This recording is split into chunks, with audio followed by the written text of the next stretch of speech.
hebben. Goed. Is plassen. Hij moet plassen. Dit is een mupje. Oh. Dat kan nooit goed uitgedroppeld zijn. Dat kan nooit wisselen hebben.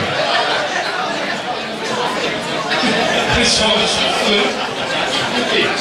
Dat geeft de verkeerde kant op. Maar dat geeft wel vaker bij ons, hè.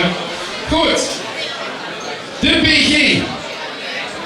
De Piet Giesbertse herinneringsmedaille wordt van tevoren bepaald in een commissie waar de Piet Giesbertse herinneringsmedaille krijgt.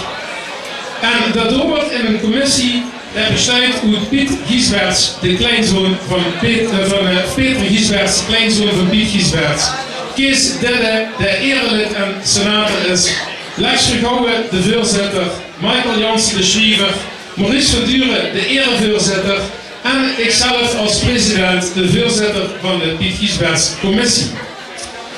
Ronald, mag ik dich vragen om naar voren te komen?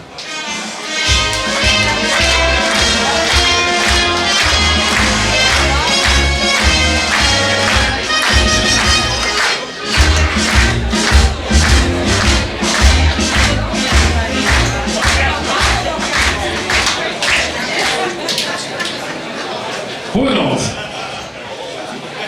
Normaal werden medailles bij ons uitgereikt door de prinsen.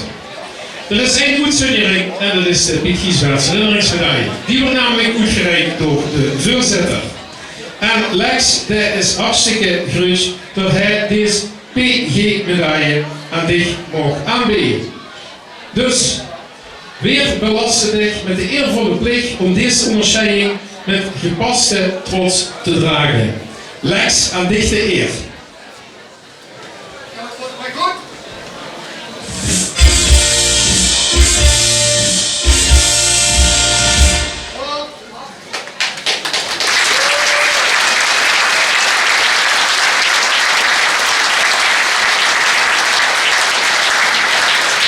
En wie de medaille wordt een Schwan-oorkonde.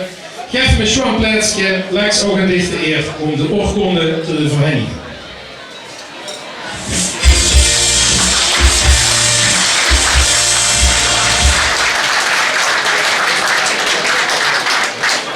Goed, Ronald, alvast van harte gefeliciteerd. Straks als we klaar zijn met het programma, dan is de mogelijkheid te feliciteren, want er komen nog wat dingen.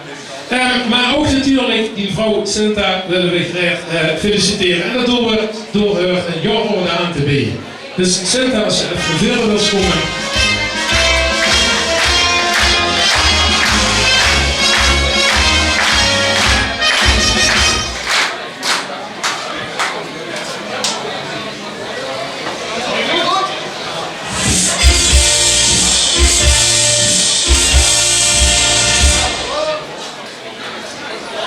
Nogmaals gefeliciteerd. Dan wil ik vragen of je weer wilt zitten. Dan kunnen we verder met het programma. Nou, omgekeerd Buitenmast als atmosfeer. De zorgvolle.